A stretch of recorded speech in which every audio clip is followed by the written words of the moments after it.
Baik, apa yang anda saksikan itu antara tarikan di Zoo Negara dan sejak pandemik COVID-19 melanda negara ini 18 Mac yang lalu, cabaran terpaksa dihadapi oleh Zoo Negara apabila pendapatannya hampir sifar dan telah pun ditutup buat sementara akibat PKP ataupun Perintah Kawalan Pergerakan.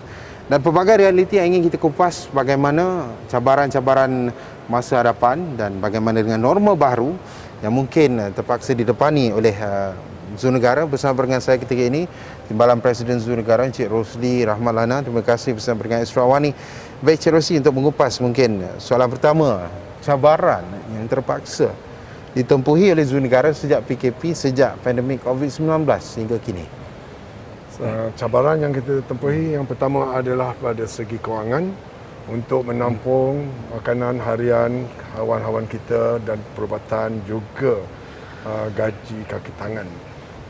Pada masa ini, bermulanya PKP dulu, kita hanya mampu bertahan, duit yang kita ada bertahan untuk 3 bulan. Dan kita dapat idea untuk meminta bantuan dari orang ramai untuk membantu Zoo Negara.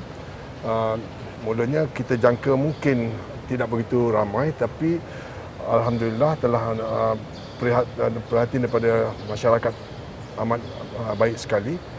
Daripada kita dapat bukan sahaja daripada kewangan, juga mendapat daripada makanan untuk haiwan. Makanan itu amat penting sekali kerana susah nak dapat pada waktu COVID-19 ni. Diorang memberi kita ayam, ikan, daging, buah-buahan dan sayur-sayuran. Itu malah bukannya makanan yang biasa, makanan yang premier kita dapat. Bukan orang biasa je yang bagi.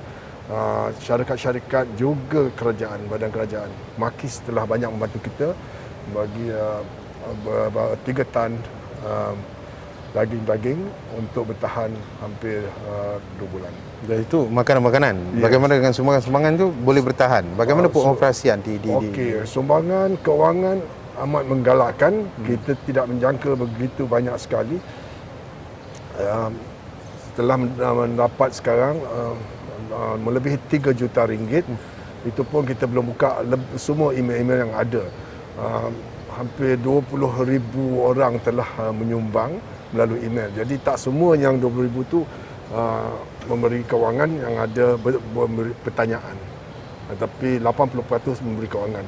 Kewangan dia bermula daripada, even kalau kita tengok pun kadang-kadang hairan, daripada 1 sen pun ada orang sumbang, kepada 20 sen pun ada, RM5, dan bergantung kepada kemampuan setiap penderma lah. Iya. Dan bagaimana ketika ini operasi Zoo Negara ini ditutup dan dibuka untuk pengoperasian pekerja saja? Sekarang hanya pekerja saja yang boleh bekerja. Jadi rutin harian tu macam mana, boleh ceritakan rutin sikit? Harian oleh kerana PKP ni kita kurangkan waktu bekerja 4 jam saja, 2 shift. Dan diorang dah biasa, jadi dia boleh handle haiwan-haiwan ni dalam masa 4 jam. Baik, apabila kita bercakap mengenai PKP, Encik Rosli, mungkin ia memberi kesan kepada pendapatan dan pekerja itu bagaimana, dan mungkin Encik Rosli boleh ulaskan lebih lanjut bagaimana dengan makanan ataupun habitat haiwan ni, maintenance-nya, ada kesan yang terkena akibat PKP? Buat masa ni, bagaimana saya katakan, makanan-makanan tidak ada kesan, pasal kita dapat banyak, mencukupi, malah kadang berlebihan. Itu tidak, yang kita bimbangkan apabila PKP ni ditamatkan dan Zoo Negara dibuka untuk orang ramai, saya yakin tidak ramai yang akan datang ke Zoo Negara. Dan juga mungkin ada SOP yang baru, mungkin boleh datang terhad number mereka. Dan jadi itu yang kita bimbang.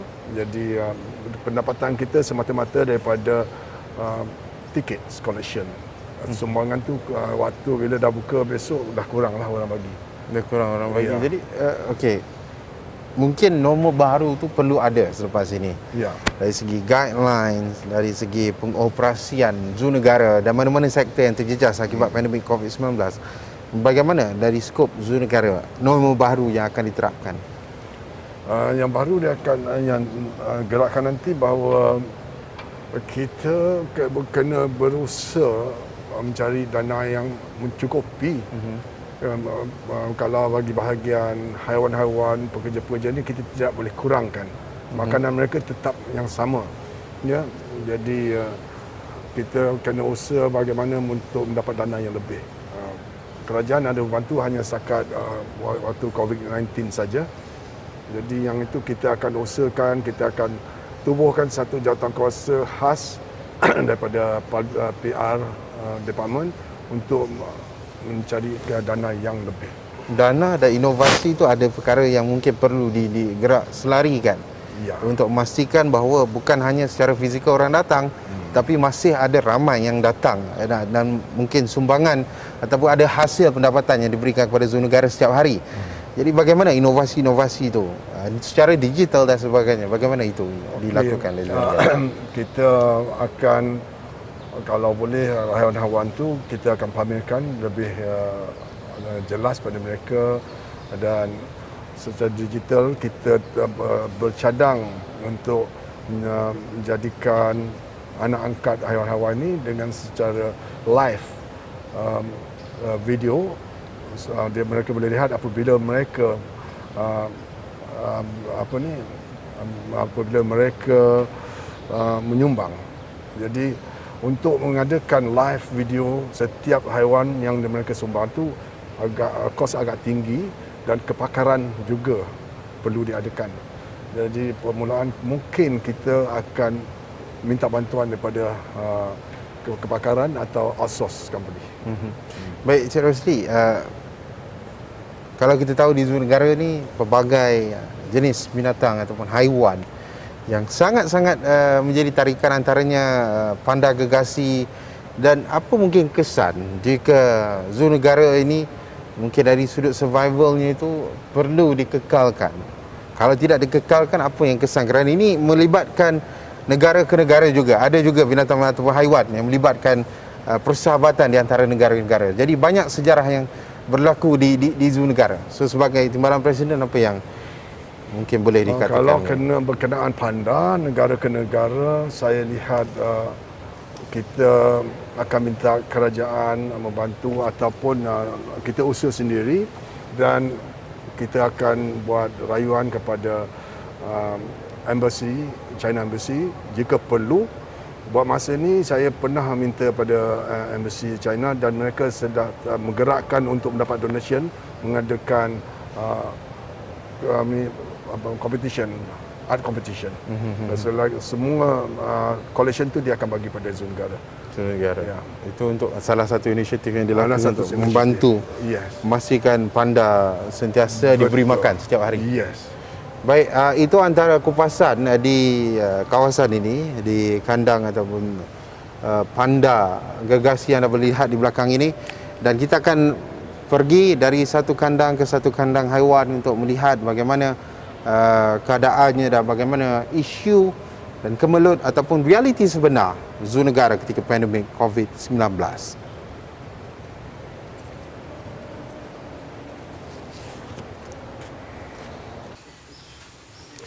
Baik, daripada kandang gajah sebentar tadi, kita di kandang harimau di sini, antara haiwan yang jadi antara trademark di Zoo Negara. Kita bersama dengan timbalan Presiden Zoo Negara, Encik Rosli Rahmat Lana. Mungkin bagaimana jika kita mengatakan bahawa realitinya ketika ini, kalau penjualan tiket itu dalam tempoh 2 ke 3 tahun mungkin semakin kurangan, bagaimana dengan kaki tangan pekerja? Mungkin perkara-perkara ini akan efek ataupun akan terkesan? Kalau dari segi kekurangan, nak kurangkan kaki tangan, kita lebih utamakan kepada admin, bahagian officer saja.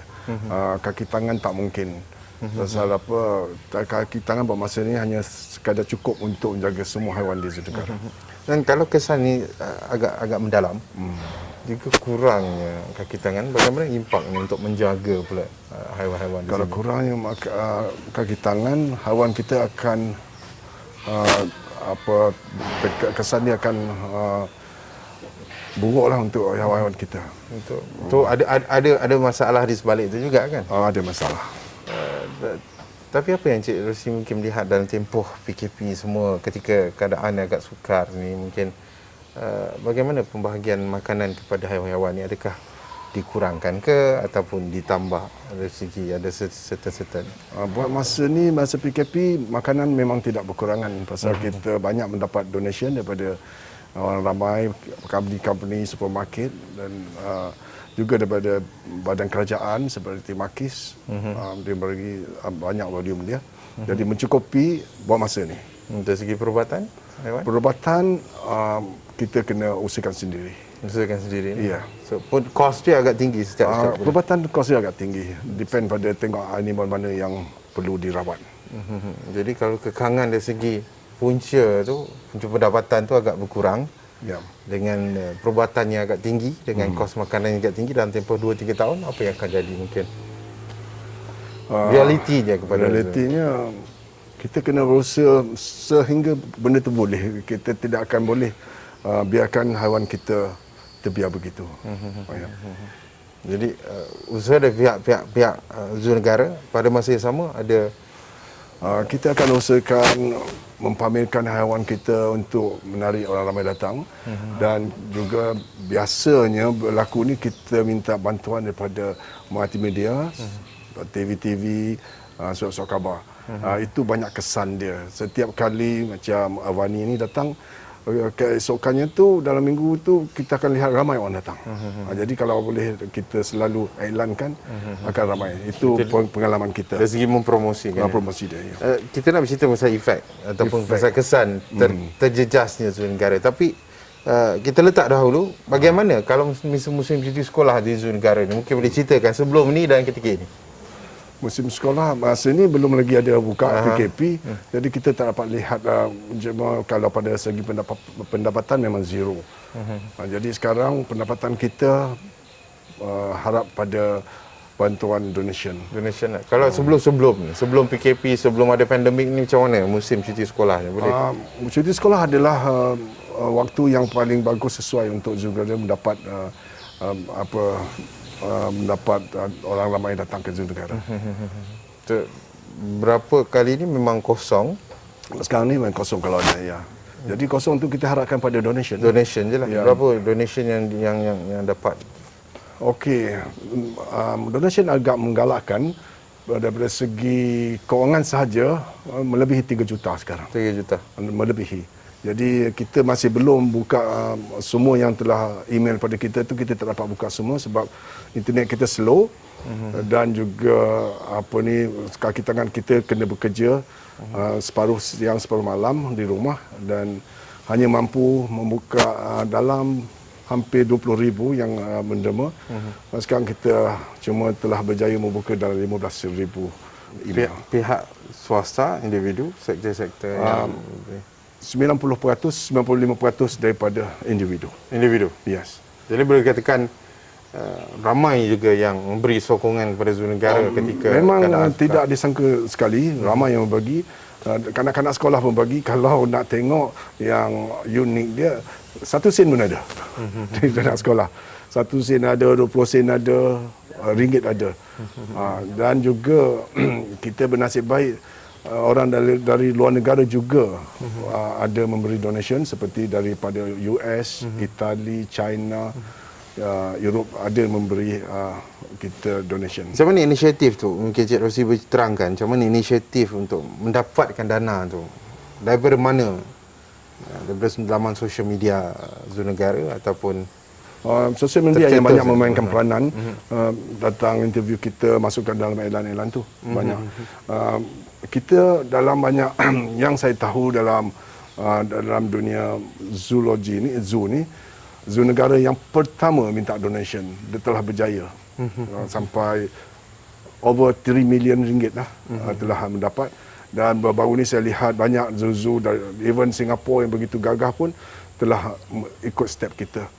Dia minta donation juga. So, pertama kali zoo yang pertama Zoo negara yang pertama lakukan sebegini untuk mendapat donation. Dah berapa tahun? 50 56 tahun. 56 tahun dan tak pernah perkara 57 tahun. tak pernah perkara seperti ini Tak berlaku pernah pada berlaku. Zul Negara. Tidak. Bagaimana mungkin selepas ini pandemik ini selepas long term planning ataupun Okey, kalau selepas ni kita lihat memang berkurangan sangat orang datang, tak kurang daripada setahun. Jadi kita kena buat persediaan, duit yang ada tu kita belanja dengan jimat. yang jimat. Ya. Sampai bila bertahan itu terpulang kepada sumbangan juga yang membantu. Iya. Membantu itulah. Apabila telah buka nanti mungkin buat masa tahun pertama ni tak ramai datang, masa orang masih fobia lagi, kewangan masih kurang kan. Jadi lepas tahun tu dia akan balik normal balik. Okey. Kita bercerita mengenai dengan ekonomi yang Zul Negara, jana, pendapatan dan in and out dan sebagainya. Bagaimana pandemik COVID-19 ini juga agak berbahaya, perlukan nombor baru kepada pekerja-pekerja dari segi pengurusan, pengoperasian. Bagaimana mungkin Zul Negara terapkan nombor baru pada pekerja-pekerja ni? Cik Rosli.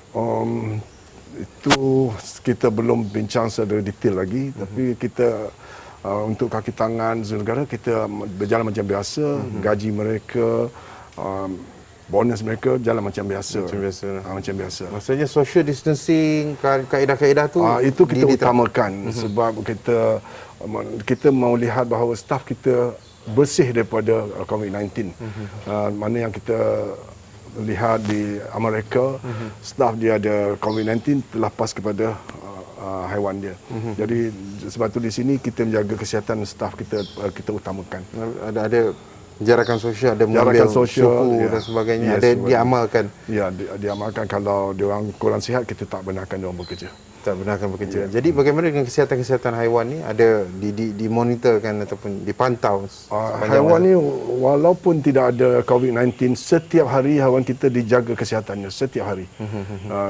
Dia dari kandang, dikeluarkan, dia dah lihat keadaan haiwan tu sihat tak sihat. Kalau tak sihat, kita ada 4 orang vet, dia akan dilaporkan kepada mereka akan buat treatment. Jadi dia sentiasa dijaga kesihatan dia. Dijaga kesihatan. Ya.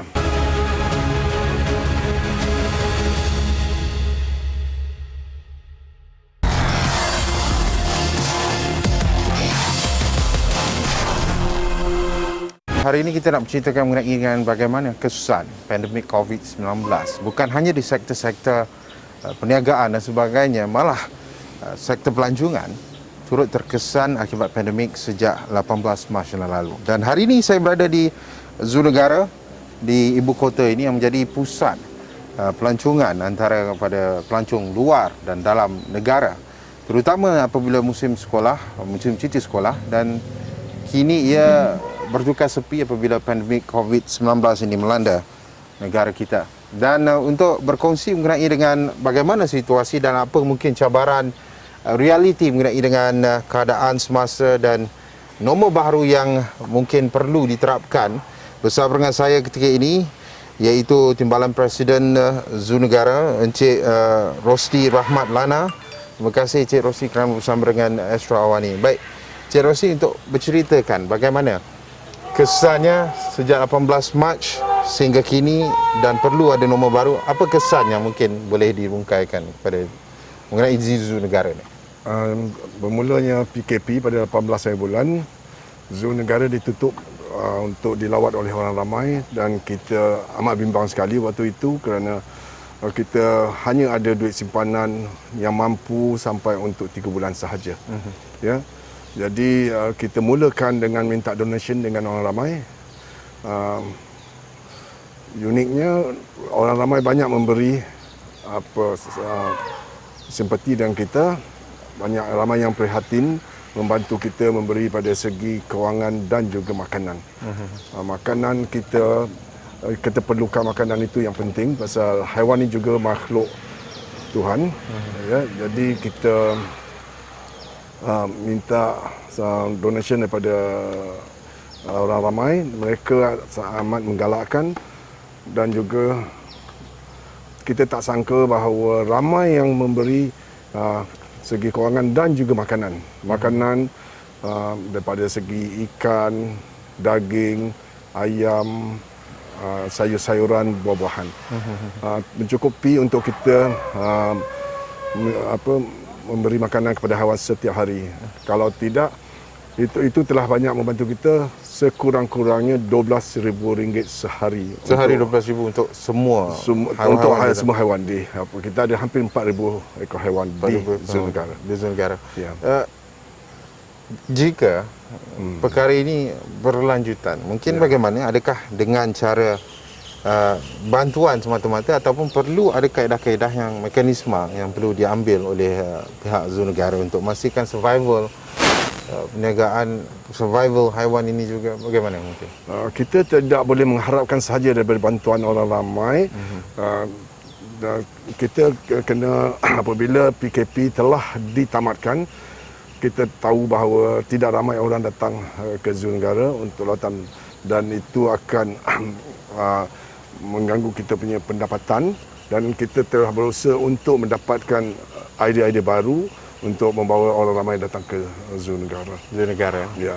Tapi nombor baru, Cik Rosli, semua orang mungkin ada social distancingnya. Jadi di zona negara, boleh katakan apabila kita datang ke zona negara, ramai-ramai kan, gathering dan sebagainya. Mungkin itu kekangan, cabaran yang perlu mungkin diatasi oleh pihak zona negara. Jadi apa yang mungkin pernah difikirkan selepas ini? Okey, yang pertama kita kena usahakan jarak sosial dan oleh kerana jarak sosial itu nanti ini ada perkara baru bukan mudah untuk kita laksanakan dan untuk mendapatkan orang ramai kita akan lebih utamakan kalau dapat orang dari luar negara datang ke sini lebih ramai dan pendapatan kita akan lebih. Seperti yang sudah-sudah kalau dari antara bulan 5 sampai bulan 9 pendapatan kita agak lumayan sebab orang Arab datang ke sini. Sebab tiket mereka double. Jadi kita akan usahakan untuk mendapatkan orang luar negara yang lebih untuk datang ke Malaysia. Tapi kalau kita tahu, kalau kita work from home, kalau biasa pekerjaan mungkin di pejabat work from home. Ya. Tapi di zona negara ni mungkin interaksi di antara haiwan dengan pelancong dalam dan luar negara itu perlu secara fizikal. Ya. Jadi social distancing tu perlu ada dan apa mungkin perkara-perkara secara digital promosinya ataupun apa sahaja yang boleh menarik orang supaya datang kembali ke zona negara. Kita banyak akan gunakan banyak promosi dan bagai untuk iklan-iklankan di televisyen, di surat khabar dan juga pelancongan di luar negara. Dan daripada kandang Harimau Melaya kita terus ke kawasan ini. Mungkin Cik Rosli sebagai Timbalan Presiden mungkin boleh ceritakan aktiviti ini dilakukan setiap hari. Mungkin boleh ceritakan sikit. Okay, burung ni adalah dipanggil painted stock, berasal dari India, datang ke zona negara sebanyak 20 ekor. 20 Sekarang telah menjangkau hampir 1,000 ekor. 1,000 ekor. Hampir. Ya, Hampir 1,000 lebih ekor. Dan menceritakan hari ini adalah rutin harian walaupun ketika PKP. Di mana haiwan ini perlu dijaga dan sebagainya. Jadi tanggungjawab zona negara itu agak besar di situ. Okey. Dalam semua haiwan di zona negara ni hanya bahagian burung saja kita boleh kurangkan makanan mereka. Dalam 20%. Sebabnya burung dia boleh terbang dan cari makan sendiri. Okey. Nah, tapi oleh kerana kita dah latih burung-burung ni diberi makan setiap hari 2 kali sehari, jadi tetap kita bagi makan tapi kita boleh kurangkan. Hanya burung saja yang boleh kurangkan. 20% lah. Yang haiwan lain memang tidak. Haiwan lain tidak boleh dikurangkan.